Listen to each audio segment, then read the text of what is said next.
All right, good evening to everyone here. Apologies for the wait. Let's go ahead and get started with today's review. Again, as usual, if you have any questions, let me know in the chat.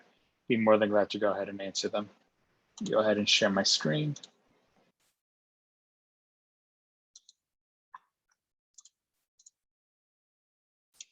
Let's not pause the recording this time. There you go. Get used to the new UI. All right. So first up is going to be count vowels. Let's go ahead and read the prompt. Write a method count vowels that takes in a string word and returns the number of vowels in the word. Vowels are the letters A, E, I, O, and U. So let's try to go ahead and reinterpret this prompt into our own words. We're basically just taking a word and just seeing, hey, how many vowels are inside of the word? Based on that number, we just want to return it. Like say, for example, we get boot camp being passed in, we go ahead and actually get a number of 3. The reason why is because there's actually 3 vowels inside of that string. Now, how are we actually going to approach reaching a solution? Well, approach a solution towards this? Well, as we learned yesterday, when it comes to using while loops, we're able to iterate through strings, go character by character through them.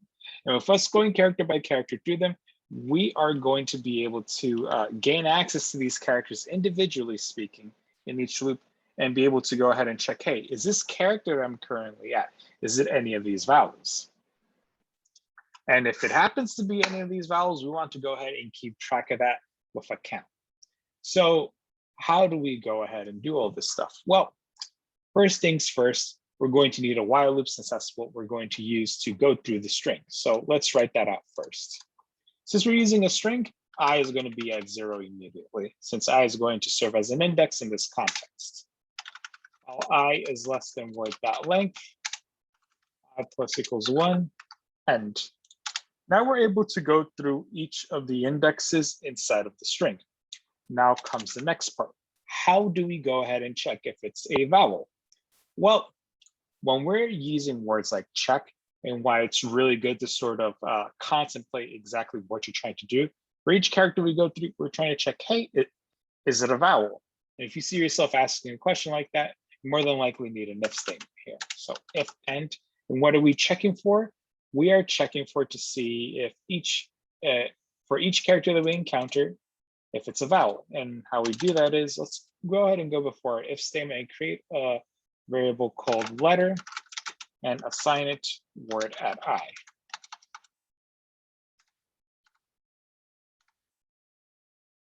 Now that we have that, let's try to grab something as an example. Let's say we are passing in the string of apple. Yep. Line 4, I is 0, while 0 is less than the length of the word apple.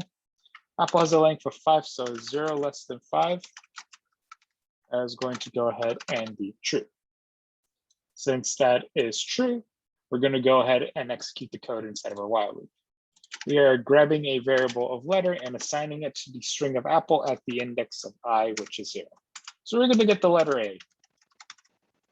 Now that we have that, what we want to go ahead and do is check, see if that letter we've currently stored is a vowel, or at least any of these vowels. So let's just go ahead and do one vowel. Hey, is it equal to the letter of A? If it happens to be equal to the letter of A, we want a variable that's going to keep track of the number of vowels we have. And pretty good habit to have for at least like 2/3 of the questions that you encounter is to see what the return type is. We are seeing that, hey, what's being returned is a number. We're going to need to somehow start off with a number to be able to return a number at the end. So a pretty good habit to have is see, hey, that's a number. So we're going to create a variable called count, which is going to be returned at the end. We're going to have it be 0. We're going to assign it the value 0 since we're starting off our code here on a clean slate. So we don't really, so we haven't really done anything to count. And for every time we encounter the letter A, we just want to increment our count by 1 to signify, hey, we found the vowel that's the letter A. Let's increase the value of count by 1 and return that right at the end. So right now, our code is partially functioning. It's only checking to see how many A's each of these words have, each of these strings have. Each of them have 1. But how do we do it for the rest of them? Well, actually, it's pretty straightforward. All we have to do is include an OR operator here and check, hey, for any of these other vowels that we're checking, hey, is the letter equal to E, or is it equal to I, or is it equal to O, or is it equal to U? Basically, what we're doing here is checking, hey, is this letter equal to any of these vowels that we've encountered? Because remember, when it comes to the OR operator, only one of these expressions needs to be true. Because what's going to happen is, say, for example, the letter is equal to A, but it's not equal to E, this true or false is going to collapse to a true. Then this true that we get from here is going to be compared to, is the letter equal to I? And it's going to act as a domino effect in this case. If one of them's true, the entire thing is going to go ahead and collapse down to being true entirely. So now if we give this a run again, okay, don't fail me now, code. Okay, it does this sometimes. I think I might need to refresh it.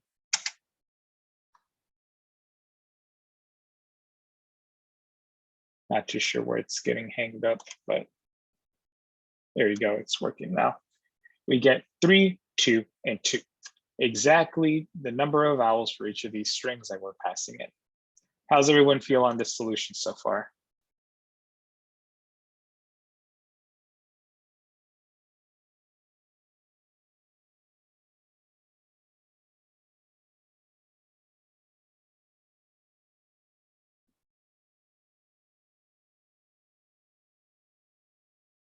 Awesome. Let's go ahead and jump off into the next question, which is going to go ahead and be factorial. So actually, we technically kind of did something like this conceptually yesterday, and you'll see in a bit why. Write a method factorial that takes in a number num and returns the product of all numbers from 1 up to and including num. So basically, this is just asking us to find the factorial for a number. And they're nice enough to go ahead and tell us what a factorial is, which is the product of all numbers from 1 up to and including the actual number that's being passed in. So if we pass in 3, factorial 3 is going to go ahead and be, or is it 3 factorial? I'm not too sure, but either or, we are going to go ahead and get 6. The reason why is because we do 1 times 2 times 3. We're basically grabbing a range of numbers and just multiplying them all together. Sort of similar to what we did yesterday in sum of range. We grab a range of numbers and we just add them all up together. The only difference here now is that we're actually just multiplying all of them together. But there's one key distinction based on our previous solution that we need to change up a little bit here. So the first thing is I. Where are we starting off I at? If you notice, for each number that we pass in, we're always starting off at 1. So we're going to go ahead and start off I at 1, and you'll see why in a bit. While I is less than or equal to num, remember, we want to be inclusive of the ending number in the range. What we want to go ahead and do here is basically, let me not forget the I plus equals 1. So there's something that we need to do here that's going to be akin to sum plus equals I, as to what we did yesterday. But now what we want to do is create a variable called product. So we're a bit semantic with this. Instead of doing plus equals, we're doing times equals. That's exactly what we're trying to do here. But we don't have a variable called product yet. We need to go ahead and actually create it first. So we're going to go back up to the top of our code and create a variable called product. Now, yesterday, we created this, we created a variable called sum. We assigned it to 0. But in this case, we can't assign product to 0 because we're multiplying numbers. When you add any number to 0, it's just going to be that number. But when you multiply any number to 0, it's just going to be 0. So we're going to need a number that has the same properties as 0, but when we're multiplying with it. So that number is actually going to be 1, which is why we also start off I at 1, because not only is it showing us this in the hint, but any number you multiply to 1 is just going to be that number. Similar or akin to when you add any number to 0, it's just going to be that number. So we're using that to our advantage. If we return product, we're going to go ahead and get 6 and 120. So how's everyone feel so far in this question?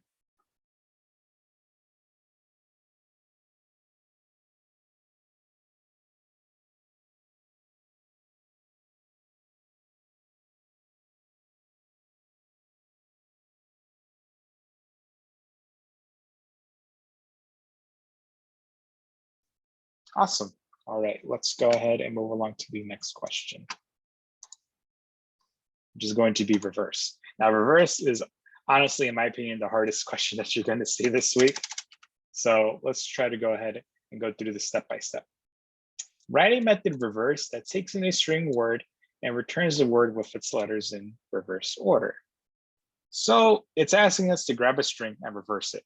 And we're not getting any hints, and we're basically starting off at the starting line. So how do we get to the finish line with this question? Well, what I used to do when it came to these exercises is, hey, I at least know that I'm doing exercises on a day that is dealing with loops. So we're going to need a loop, and we're dealing with a string. So we do I is equal to 0, while I is less than word.length. We're going to end it right here and do I plus equals 1. So what we want to go ahead and do next is be able to tell, hey, we're going to go through each of the characters on here just to see if our while loop is working. So we create a variable called char, assign it word at I. Then for demonstrative purposes, we're just going to do puts char just to see what's happening inside of our loop. We get cat, programming, and bootcamp, each of the strings that we're actually going through. So awesome. Let's deal with cat first. Yep, cat, I is 0, less than the length of cat. It's going to be 0, less than 3. It's going to go ahead and be true. And now we have the code that we're dealing with right here. So far, we need to go ahead and be able to reverse cat into tack. So what's pretty interesting about this is two things. We see a string is being returned, so we should probably start off with a string. Well, an empty string at that. So just create a variable called reversed word is equal to an empty string. And for each character that we get, we could actually do a pretty neat trick right here. We can call reversed word and do plus equals char. Now, this isn't the neat trick, but I want to go ahead and show you something real quick. Go ahead and do return reversed word. You kind of have to do it this way first to sort of understand what's going on. What we're basically doing on line 9 is just doing reversed word is equal to reversed word plus char. So say, for example, we are on the first iteration of our loop. I is currently 0, and we're dealing with the string of cat. So word at 0, which is cat at 0, is going to go ahead and be C. Now that we have C, we're basically going to go ahead and grab reversed word, which is just an empty string, and concatenate C to it. You know, nothing too crazy. So we have the letter C here. We increment I by 1. We rinse and repeat the same thing again.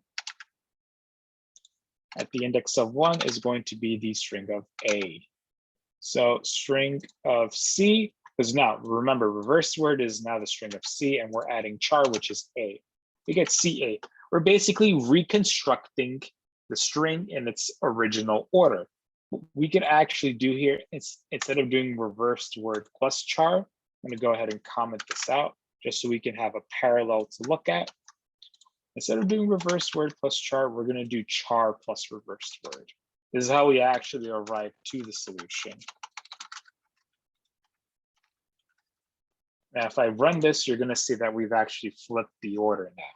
This is a bit difficult to grasp at first. Let's go ahead and repeat the first 2 steps we did originally with our first version of reversed word with our second version of reversed word. So cat at 0 is going to be the letter C. Now we're going to grab char, which is C, and we're adding it essentially to the front of reversed word. So the first time we do it, there's nothing too different. We could actually go ahead and reverse what we did previously for our original ordering. We're just grabbing C and adding it to an empty string.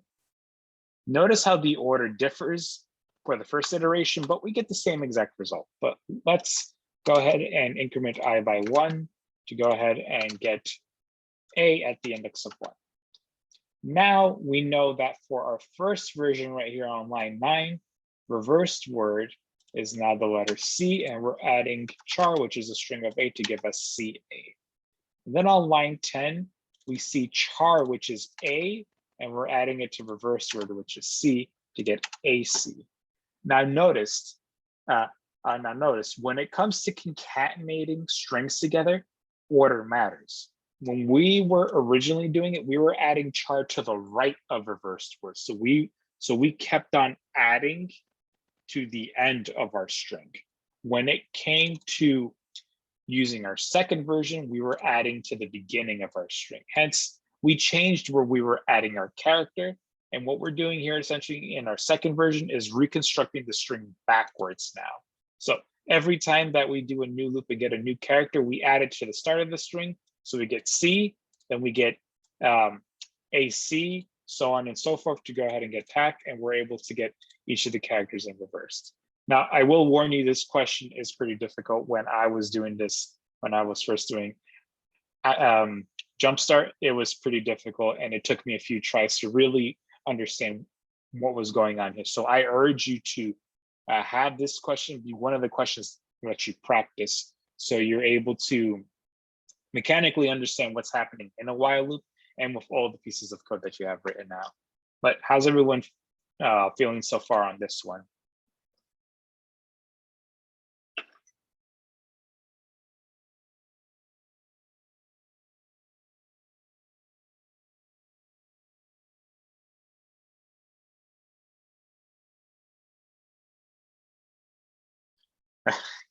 Yeah, I mean, yes.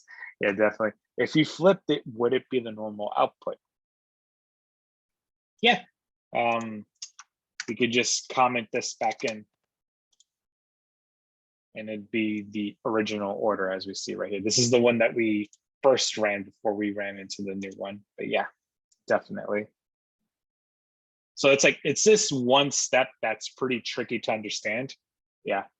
I used to teach this course in person before the quarantine lockdown, and having a whiteboard to, like, show everything is so much easier than doing it this way. But yeah, I highly urge you to revisit this question and to try doing it. And if you have any questions as you're doing it, by all means, I'll be on Slack to go ahead and answer them. But yeah, let me go ahead and actually, we're going to need this.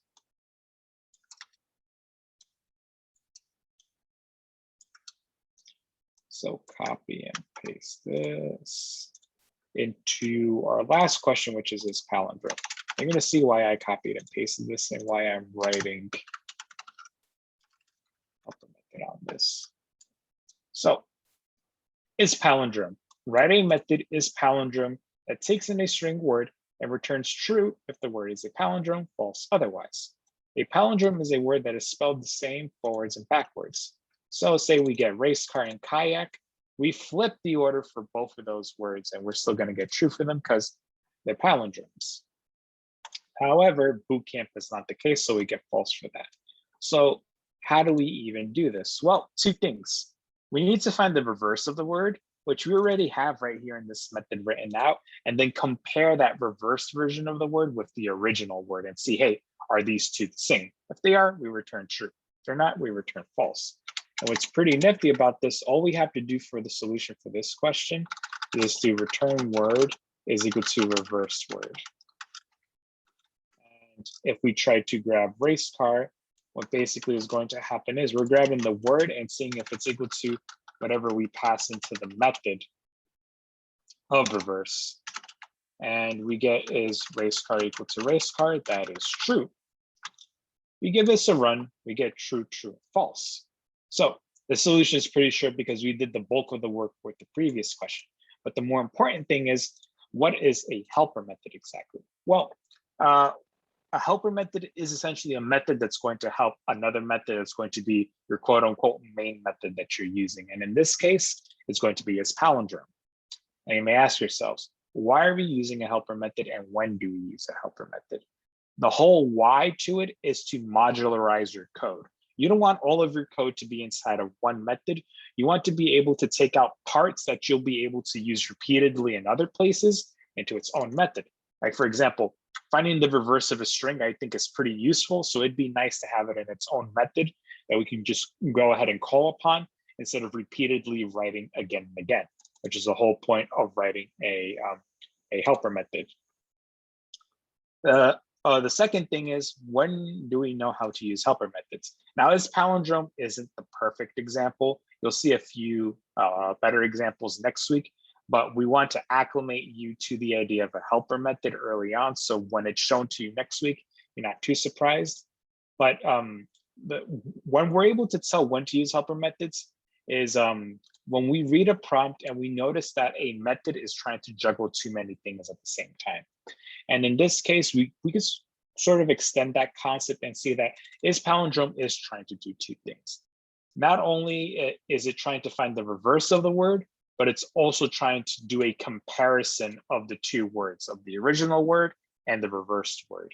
So we keep the shorter of the two, which is the comparison portion of the code, in the original method. But when it comes to finding the reverse of the word, all we have to do basically is just call, take out the code we have for reverse and put it into its own method, and then just call it. You can see our original method is a lot cleaner, and all we have to do is just write one line compared to our helper method right here, where we have the bulk of our code to figure out the reverse of the word. And we ran it and we get true, true, and false. How's everyone feel so far on this one?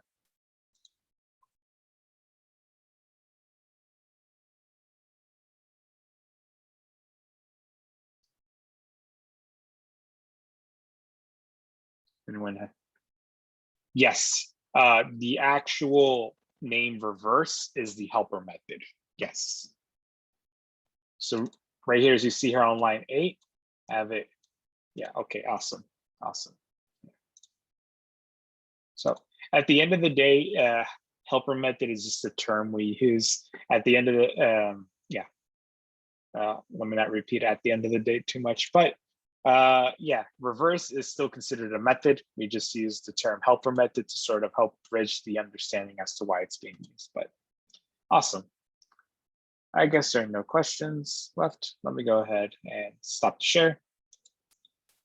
Let's take a 5-minute break.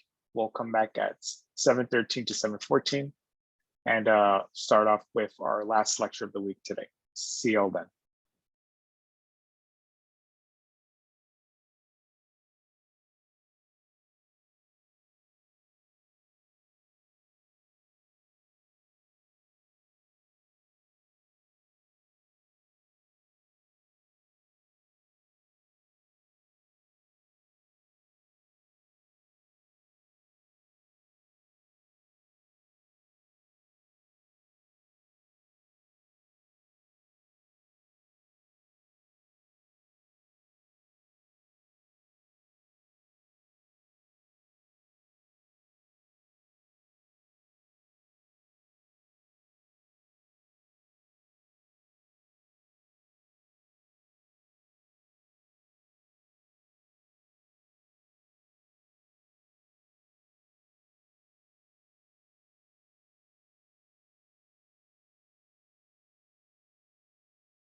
All right, timer went off. Let's go ahead and get started with today's lecture.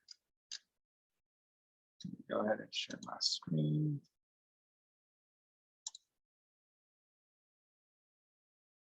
Yep. All right, awesome. So today will actually be the final lecture of the week. Tomorrow will be more of a review and more details on that in a bit. But let's go ahead and get started with today's lecture. So we are going to be talking about arrays. And what are arrays? Well, we generally classify arrays as a type of data structure that can hold multiple pieces of data. What a data structure is, simply put, it's a structure that can store data. That's as simple as I could put it. But we're gonna have a few examples to clarify that. Arrays can hold multiple data types. Arrays can store numbers, strings, booleans, and even other arrays as well, as you'll be seeing next week, nested arrays. Now, how do we actually write an array and use it?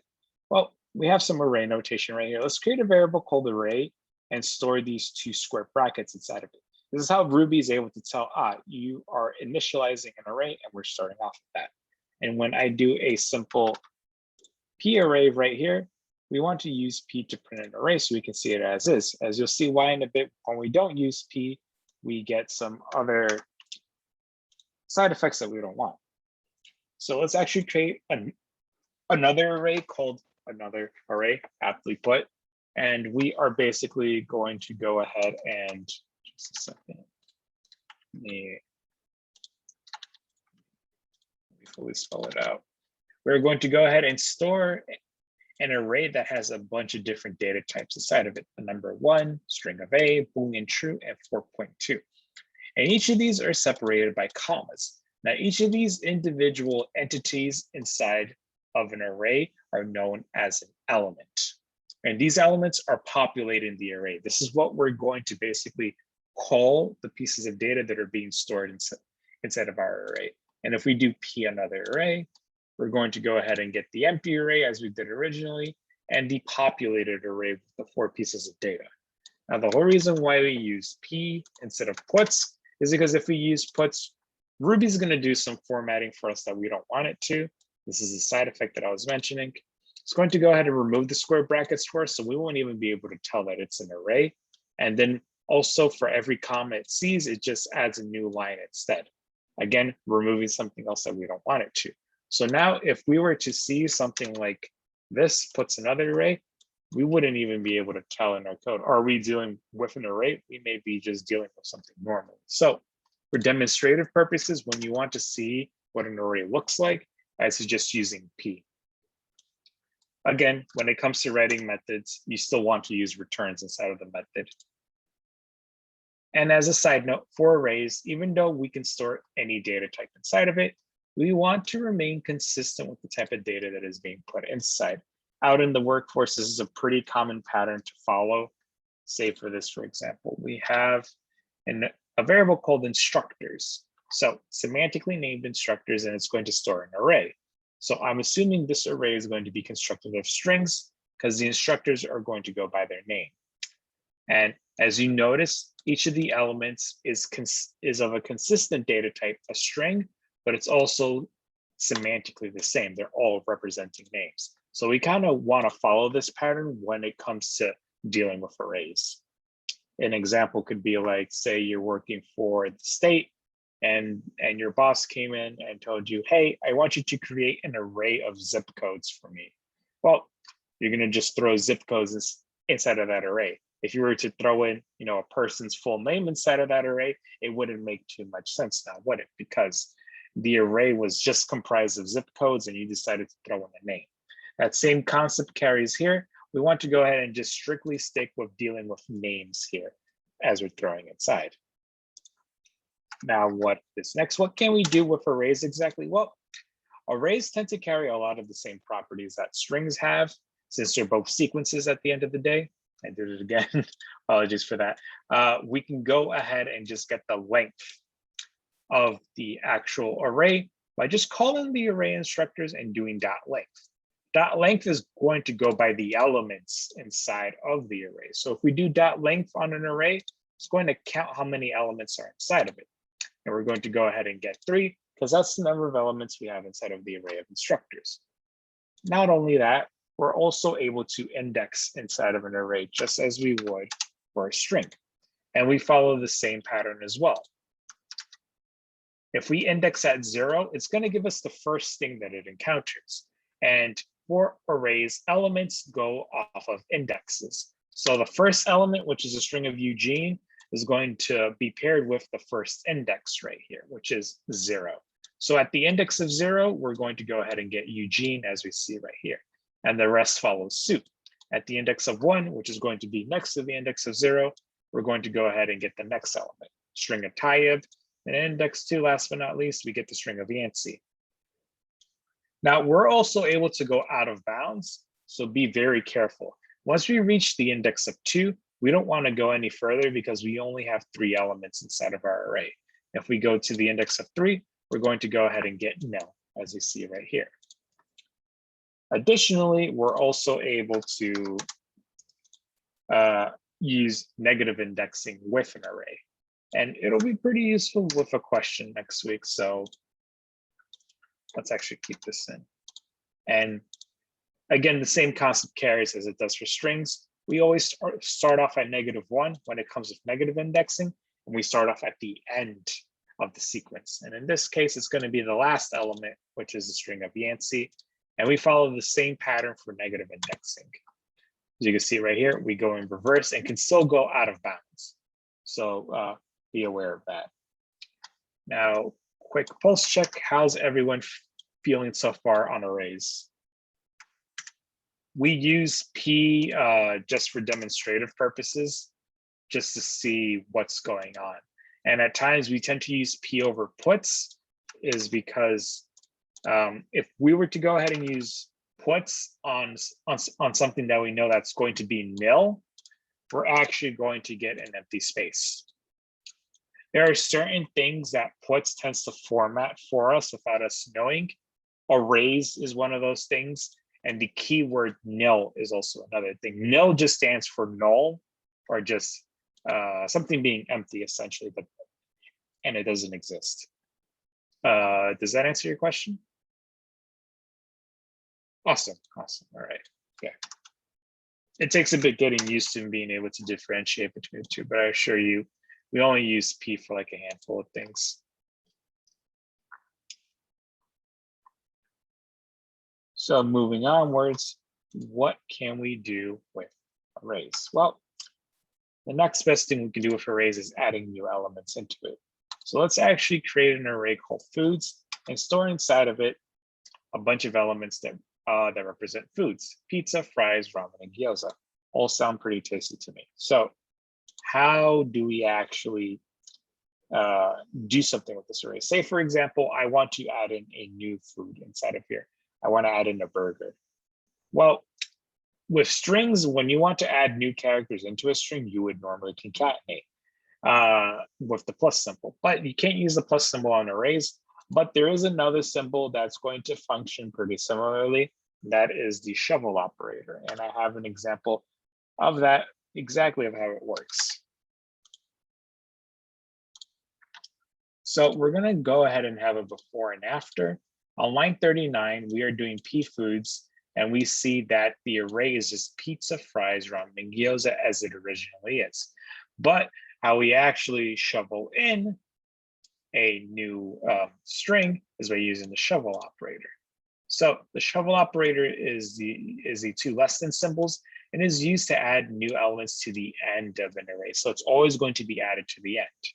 So right now it's pizza, fries, ramen, and gyoza. We shovel in a string of burger. That's going to be a new element that's added to the end. And the after is going to look like pizza, fries, ramen, gyoza, and also burgers right at the end. Give this a run. And we clearly see the difference between the before and after, as we see right here. We have a new element being injected inside. Now we're going to go over one last thing, which is iterating through an array. Iterating through an array pretty much works the exact same way as it does for a string. So there's nothing too new here. Go ahead and show an example of that. Basically, when it comes to iterating through an array, you can have a method called print array, which is taking in an array. And just like a string, we always want to start off I at 0 because I is going to serve as an index for us here. And while I is less than the length of the array, just as it would for its counterpart of a string, we always want I to be less than the length of the sequence. What we're going to do is for each part of the sequence that we encounter, we want to store that inside of a variable and just display it. If we give this a run, it's going to give us pizza, fries, ramen, and gyoza. Just to show you real quickly what's happening on the inside, say we are passing in the foods variable that we just created that's representing pizza, fries, ramen, and gyoza on line 53. We have array equaling that, I is 0. So I is 0 less than the length of the array. That is going to go ahead and be 0 less than 4. That is true. Now, since that is true, what we're going to go ahead and do is execute the code inside of our while loop. We have the array at the index of 0. That is going to go ahead and give us the string of pizza. We're going to go ahead and just do puts element. An element currently right now is pizza. And we increment I by 1, and we follow the same pattern again and again. We're just going through a loop just as we would for a string with an array. And just to show you a few more examples of what's actually happening here, we're actually able to do this with a whole assortment of arrays, as we see right here, and we're able to show each of the elements inside of them. And just to show you how similar strings and arrays are, the same method that we wrote can be used for a string of hello. And if we run it, it gives us all of the separate characters. So we're essentially doing the same thing just for an array. This goes to show you when it comes to dealing with sequences like strings and arrays, strings being a sequence of characters and array being a sequence of elements, we're able to kind of treat them the same when it comes to just using a while loop in its most basic form, which is just going part by part in that sequence. You can sort of see a string as an array of characters. I tend to use the word sequence more because an array is actually something that exists inside of a programming language. But technically speaking, I guess I wouldn't advise that you use that term like an array of characters. Conceptually speaking, sure, you can see it that way. But I would suggest using the word sequence next time. If you're going to talk to someone about this, you might they might be a bit confused. But does that answer your question, Jared? Awesome, right. So are there any other questions overall? How's everyone feel on arrays so far? Well, I guess for the end of this, basically.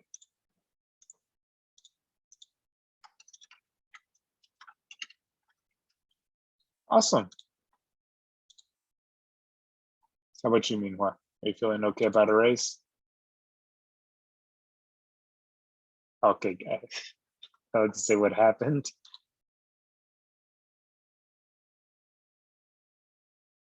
All right, so went ahead and posted up the notes.